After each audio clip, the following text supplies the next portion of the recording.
জানেন এই polygraph test কি? কেন তদন্তকারীদের ভরসা এই পলিগ্রাফ টেস্ট? এর মাধ্যমে রহস্যের মোড় কি অন্য কোনো দিশা দেখাতে পারে? শুনলে অবাক হবেন। বড় বড় অপরাধীদের কাছা খুলে দিয়েছে এই টেস্ট।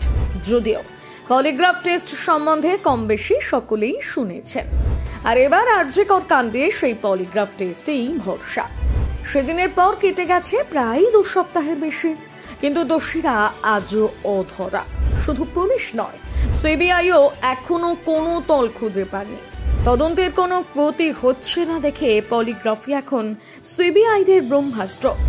সন্দীপ ঘোষ, ধৃত সঞ্জয় রায় সহ মোট 7 জনের পলিগ্রাফ টেস্টের আবেদন করেছেন তারা, যে টেস্ট ঘুরিয়ে দিতে পারে তদন্তের মোড়, মুখ থেকে উগলিয়ে দেবে সমস্ত সত্যটা। আজ সেই পলিগ্রাফ টেস্ট নিয়ে জানাবো আপনাদের কিভাবে কাজ করে এটি দেখুন। যখন অপরাধীরা মিথ্যে বলেন, তখনই তদন্তকারী অফিসাররা সত্য সন্ধানের জন্য এই টেস্ট করিয়ে থাকেন। এই টেস্টের মাধ্যমে সহজেই জানা যায় যে ধৃত ব্যক্তি সত্যি বলছেন নাকি সত্যি লুকিয়ে যাচ্ছে। মূলত এই টেস্টের মাধ্যমে শ্বাস প্রশ্বাসের গতিবিধি, রক্তচাপ এবং ঘামের পরিমাণ সবকিছু পরীক্ষা করা হয়। এটি এক প্রকার শারীরিক পরীক্ষা বলা যেতে পারে। এই টেস্ট করার জন্য দীর্ঘক্ষণ সময় লাগে, কিন্তু এই পরীক্ষা করা হয় কিভাবে? তদন্তকারীরা কিভাবে বোঝেন যে অপরাধী মিথ্যে বলছে? এই পলিগ্রাফ টেস্ট করানোর জন্য মোট 8টি ডিভাইস কাজ করে, আর পুরো কাজটির গতিবিধি প্রদর্শন করে ল্যাপটপের ওপর। তবে গোটা বিষয়টি মনিটরিং করে একজন সাইকোফিজিওলজিস্ট কিংবা একজন ডাক্তার। সবার আগে জেনে নিন এই ডিভাইসগুলো কি এবং কিভাবে কাজ করে। 1 নম্বর, গ্যালভেনোগ্রাফ ডিভাইস। পলিগ্রাফ টেস্ট যার করানোর হয়, সেক্ষেত্রে এই যন্ত্রটি লাগানো থাকে তর্জনী এবং অনামিকা আঙুলে। এই যন্ত্রটি আঙুলে লাগানোর মূল কারণ হচ্ছে আমাদের আঙুলের মধ্যে থাকে সব থেকে বেশি ছিদ্র। বিশেষজ্ঞদের মতে যখনই কোনো ব্যক্তি মিথ্যে বলে, তখনই সেই ব্যক্তির শরীর থেকে ঘাম ঝরতে থাকে। বিশেষ করে আঙুল থেকে ঘাম ঝরতে শুরু করে, আর সেই ঘামের মধ্যে থাকে সোডিয়াম এমনভাবে বার্তা প্রেরণ করে, যা পলিগ্রাফ টেস্টের মাধ্যমে যুক্ত থাকা ল্যাপটপের ওপর গ্রাফিক্যাল মোডে দেখা যায়। এর ফলে প্রশ্নের আগে এবং পরে স্বাভাবিক অস্বাভাবিক গতিবিধি বোঝা যায়। 2 নম্বরে রয়েছে নিউমোগ্রাফ ডিভাইস। এই নিউমোগ্রাফ ডিভাইসের মাধ্যমে মূলত বুকের এবং পেটের সাথে পাইপ লাগানো থাকে। এই পাইপের মধ্যে হাওয়া ভরা থাকে। যখন কোনো ব্যক্তি মিথ্যে বলবে, সঙ্গে সঙ্গে তার বুকের শ্বাস প্রশ্বাসের গতি ওঠানামা করতে থাকবে। অস্বাভাবিকভাবে হৃৎপিণ্ড চলাচল করবে। এর ফলে ওই পাইপে থাকা এয়ার প্রেশারও পরিবর্তন হতে থাকে। এই পরিবর্তনও পলিগ্রাফ টেস্টের মাধ্যমে ল্যাপটপে দেখা যায়। তখনই বোঝা যাবে সেই ব্যক্তি মিথ্যে বলছে নাকি সত্যি বলছে। 3 নম্বর, ইলেকট্রোডার্মাল সেন্সর। সব থেকে গুরুত্বপূর্ণ ডিভাইস এটি। এটি আমাদের ত্বকের পরিবর্তনকে লক্ষ্য করে। এই ডিভাইসটি মূলত লো আনডিরেক্টেবল কন্ট্যাক্ট ভোল্টেজকে অপরাধী ত্বকে প্রেরণ করতে থাকে।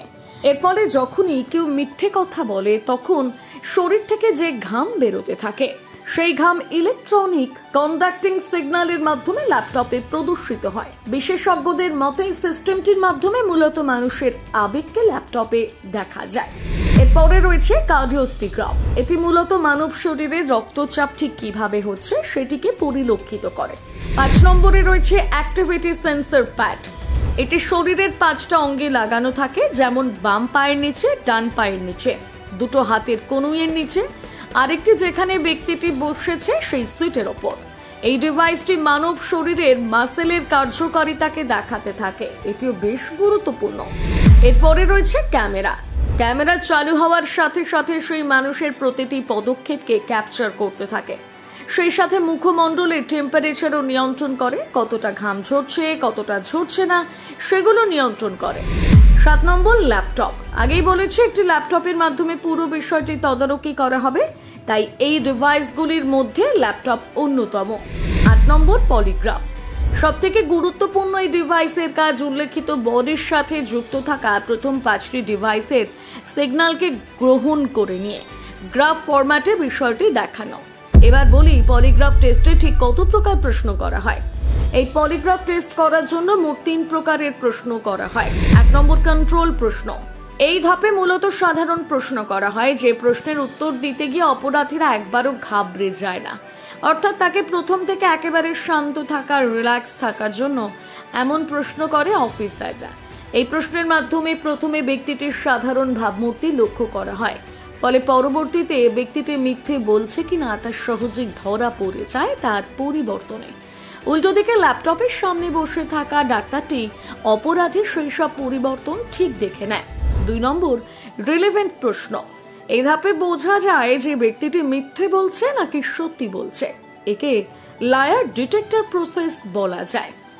এই রাউন্ডে এমন ভাবে প্রশ্ন সাজানো থাকে যে উত্তর দিতে গিয়ে ঠোঁট আটকে যায়।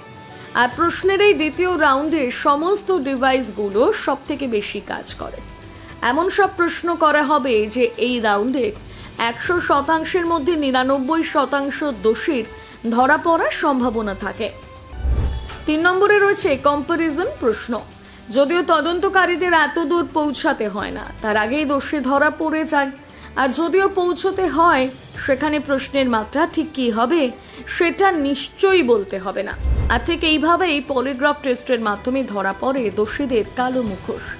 এবার আরজিকর কাণ্ডে পলিগ্রাফ টেস্ট কতটা কার্যকর হয় দেখা যাক। প্রতিবেদনটি লিখেছে সুনন্দা মান্না, কণ্ঠেরিয়া সরকার, গ্রাফিক্স করেছে শুভঙ্কর সরকার। বাংলা হান্টের আরো নিত্য নতুন প্রতিবেদন দেখতে নজর রাখুন আমাদের পেজে।